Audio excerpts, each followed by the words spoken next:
Hey everyone! Welcome back to our cloud computing series. Today, we're diving into one of the most common and powerful types of cloud computing, the public cloud. Have you ever saved photos to Google Drive? Or watched your favorite series on Netflix? Surprise, you've already used the public cloud. What is public cloud?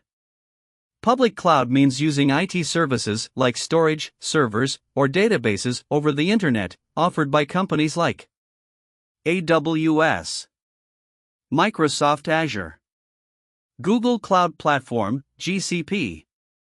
These services are available to anyone online. You don't need to own any hardware. Analogy: apartment building. Think of the public cloud like living in an apartment building. You don't own the whole building, you just rent a flat. You share the structure with other people. The landlord takes care of plumbing, electricity, and maintenance. You just pay rent based on what you use. Public cloud works the same way. You don't own the servers. You share resources securely. The cloud provider handles the boring stuff like maintenance, security, and updates. You just pay for what you use. Quick comparison: visual table. Starting with ownership in the public cloud, big providers like AWS, Azure, or Google Cloud manage everything for you. But with your own server, you own and manage the entire infrastructure. When it comes to setup time, the public cloud is lightning fast. You can launch resources in just minutes.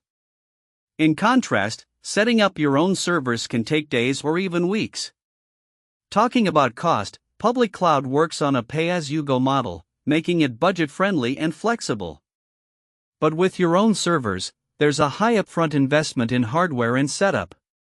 As for maintenance, the cloud provider takes care of everything from updates to security patches.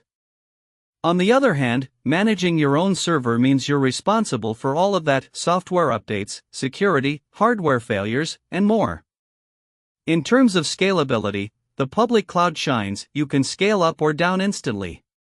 But with your own servers, scaling is limited by your hardware and often involves a complex process. Accessibility is another big win for the public cloud.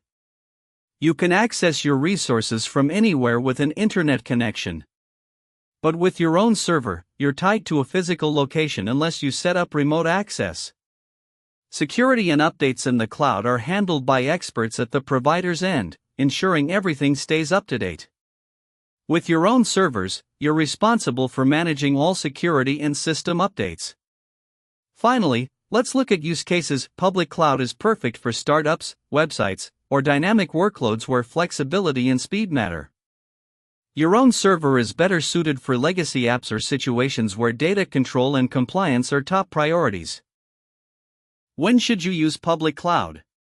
Public cloud is perfect for startups and small businesses, projects with tight deadlines or low budgets, apps and websites that need to launch quickly, teams that don't want to worry about IT infrastructure.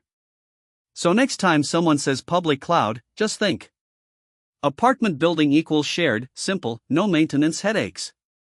You rent what you need and enjoy the benefits while someone else keeps the lights on.